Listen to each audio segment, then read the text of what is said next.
안녕하세요. 작년에 현금 흐름 2천만 원을 달성하고 퇴사해서 현재는 전업 투자자로 활동을 하고 있는 흑도 윤상수라고 합니다. 반갑습니다.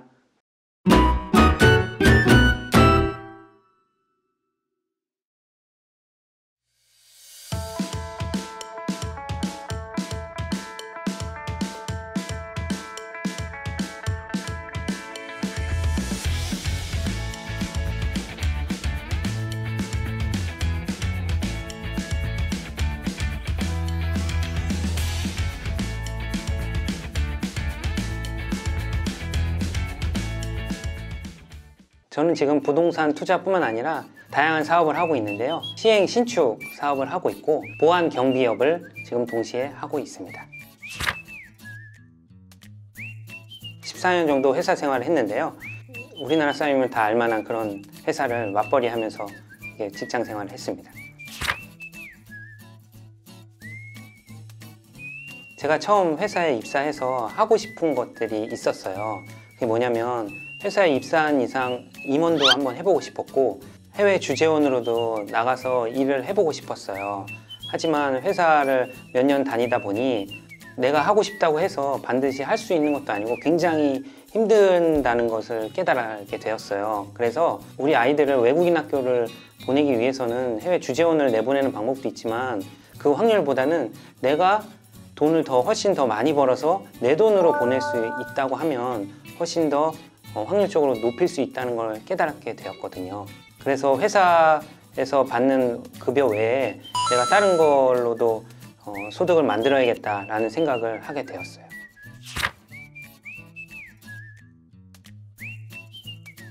제가 처음 투자를 한 거는요, 이제 회사에 2006년도에 입사를 해서 한 2년 정도 돈을 모아서 금융상품에 먼저 투자를 했습니다. 파생상품인 선물 옵션 중에서 옵션을 투자를 했어요. 처음에 한 두세 달 정도는 제가 월급 정도의 돈을 벌었던 것 같아요. 근데 그러다가 리먼 브라더스 사태가 터지면서 제 전 재산을 잃게 되었죠. 처음에 종잣돈이 없어서 이제 지방에 있는 소형 아파트를 처음 매수를 하면서 부동산 투자를 시작했었어요. 매매가 대비 대출이 80%의 방빼기 이렇게 나오고 나중에 월세 보증금 합쳐서 소형 아파트 한 채당 한 1000에서 2천만 원 정도 투자금으로 월세를 세팅할 수 있는 그런 시스템을 만들게 된 것 같아요. 전세랑 월세랑 섞여 있긴 한데요. 약 500만 원 정도 넘게 달성을 한 것 같아요.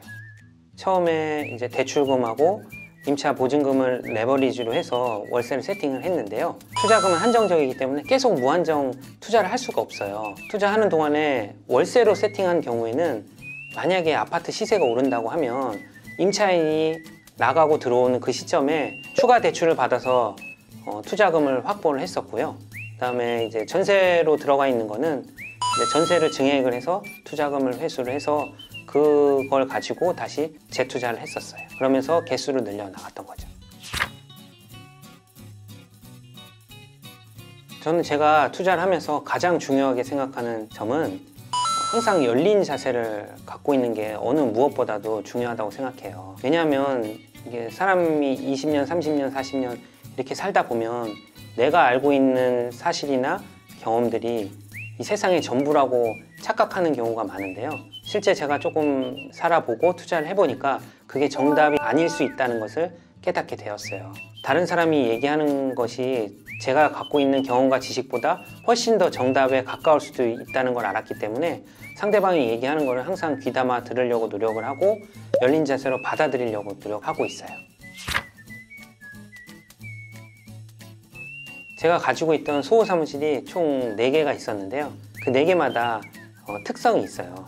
첫 번째는 단순히 상가를 경매로 낙찰받아서 소호 사무실이라는 아이템을 접목해서 직접 사업을 하게 돼서 현금 흐름을 극대화한 케이스고요.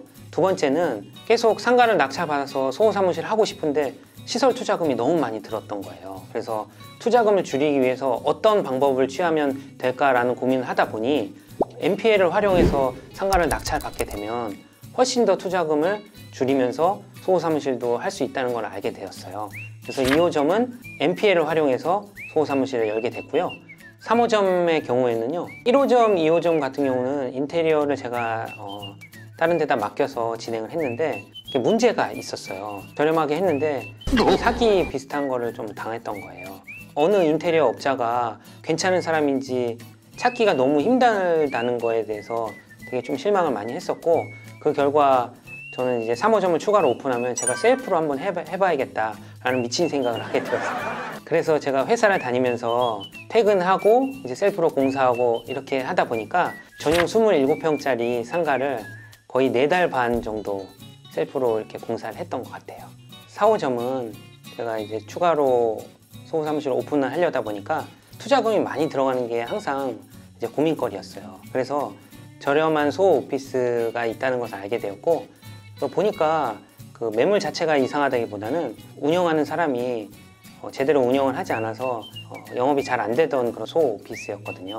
그래서 그거를 저는 저렴하게 인수를 해서 사업을 충분히 정상화시키고 매출을 만들 수 있다고 판단을 했었어요. 그래서 매수를 해서 3개월 만에 정상화를 만들게 되었고, 그거를 제가 원하는 가격에 다시 되팔 수가 있었어요.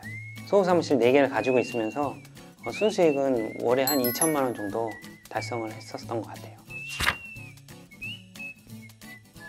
제가 회사 다닐 때 저랑 같이 다니던 단짝 2명이 있었어요. 그중 한 명이 어느 날 하루 갑자기 원인 불명의 병에 걸려가지고 폐하고 심장에 문제가 생긴 거였어요. 그래서 지금도 그냥 집에서 이제 산소 호흡기 꼽아서 집에서 나가지도 못하고 말도 못하고 있는 그런 모습을 보고 저는 굉장히 그 당시에 좀 충격을 받았었어요. 그래서 저는 살아있는 순간에는 내가 하고 싶은 거를 하면서 행복하게 살기 위해서 노력을 해야겠다, 그런 생각을 했었어요.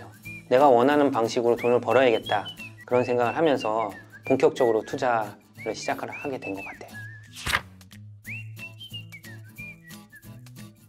그러니까 퇴사 전에 회사를 다닐 때는 새벽에 일어나서 일하고 저녁 때 집에 오고 이런 쳇바퀴 같은 생활을 계속 살고, 내가 원하는 시간을 만들기 위해서는 거의 주말밖에 안 되는 제한적인 삶을 살았었는데요.